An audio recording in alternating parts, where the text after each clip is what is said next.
When people think of Brazil, many think of Rio, São Paulo, Iguazu Falls, or the Amazon. But we want to show you one of the most unique places that we've visited so far, Lençóis Maranhenses. These are the largest dunes in South America, and from June through September, the dunes are filled with freshwater lagoons. Let me show you how we got here. We flew from Curitiba to São Luís. From São Luís, we took a bus to Barreirinhas, and then we got into a water taxi and we cruised up the Preguiças River.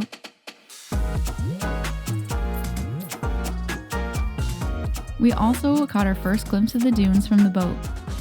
Once we got to Atins, we had to climb out of the boat into the water and walk to the shore because of how busy the beach was. We brought our suitcases, so our tip for you guys is if you're taking the water taxi, definitely take a backpack instead. Our taxi picked us up from the beach, and we passed through Atins until we made it to our Airbnb. All the roads here are sand, so everyone gets around either in a pickup truck or a 4x4.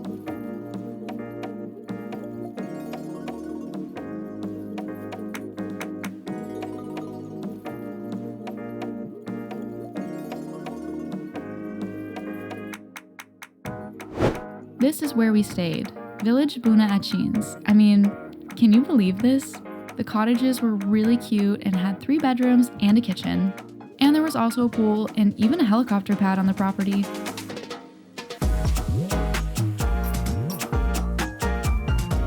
Looking at the drone footage, we could see that we're a little bit more remote than we're used to. The Airbnb actually provided transportation for us whenever we needed, which is actually really convenient. But unfortunately, the truck broke down on the way to the store.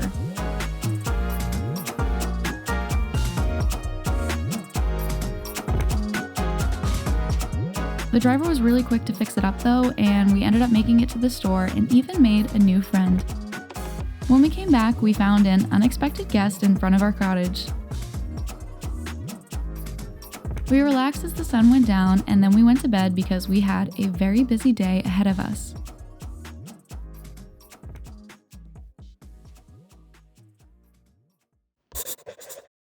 Our day started with a 4x4 ride to the national park.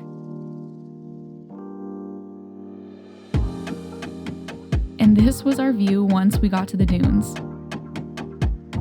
Sometimes when you research a new destination that you want to visit, it doesn't look exactly like what you find on social media. But I can attest that this is not one of those places. The dunes made it feel like we were on another planet. The lagoons get their color from algae and cyanobacteria that cover the lagoon floors. So the water is clear but appears blue, green, or even brown.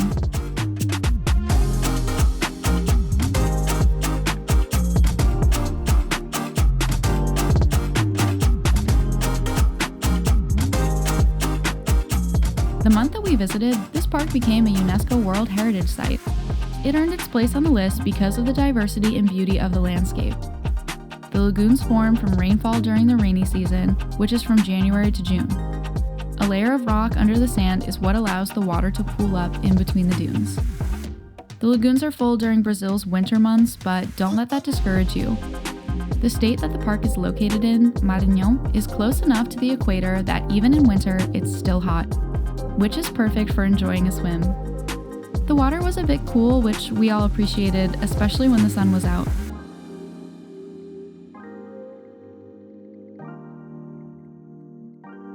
One thing that makes this area so unique is that it includes 3 different Brazilian biomes: Cerrado, Caatinga, and Amazon. These biomes, the changes that are caused by high winds and the rainy season, create a landscape that is distinctive from most places on Earth.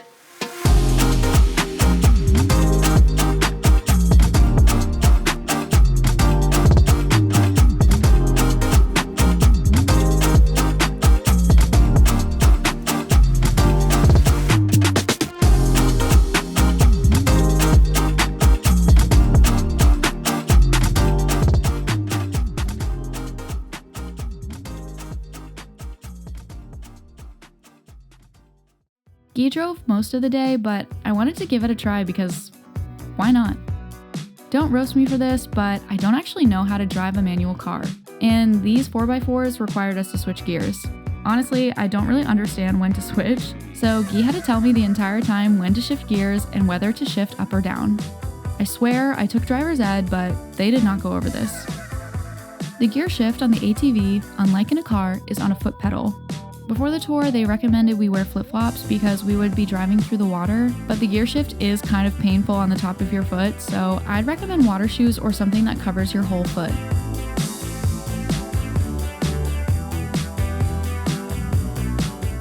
Sometimes I would be driving up a dune and I couldn't see anything beyond it, which was a crazy feeling.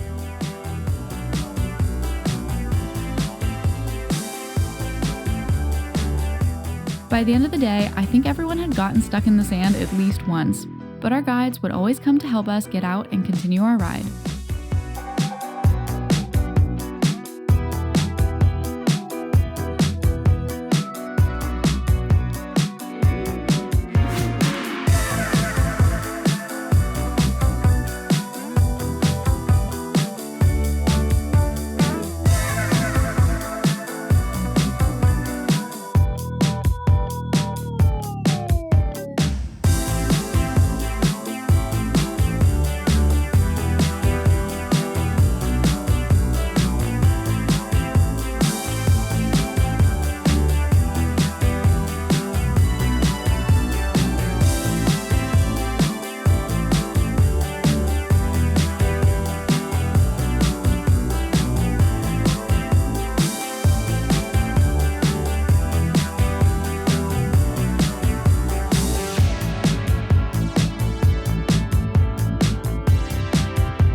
Of stops, we took a detour just outside the dunes for lunch. I didn't end up catching the name, but this place was incredible. The food was great, and there were a bunch of hammocks outside, so we relaxed for a bit after eating our food. They also had kayaks that we could use, and some people even went for a swim. And although the water was tempting, we were excited to head back into the national park. This is what the drive back entailed, which included a lot of water crossings and narrow paths through dunes covered in lush vegetation.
The rest of the day, we continued to stop at different lagoons, go for a swim, or just walk around in the sand. We even got to see the second biggest lagoon that forms in Lençóis Maranhenses.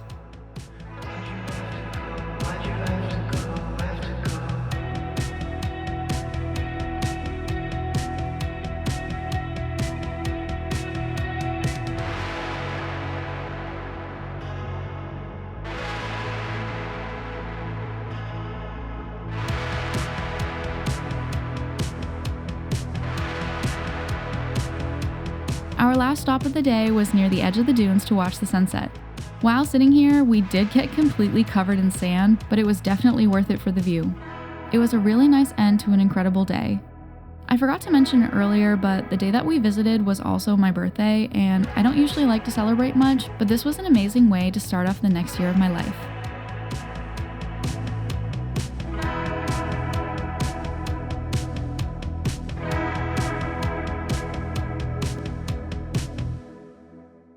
We spent our last full day in Atins enjoying the beach. I didn't record much, but take my word for it that this beach town is really nice. I'm glad we stayed here a couple of days so we could enjoy it. We saw tons of kite surfers and took a boat across the water to another beach.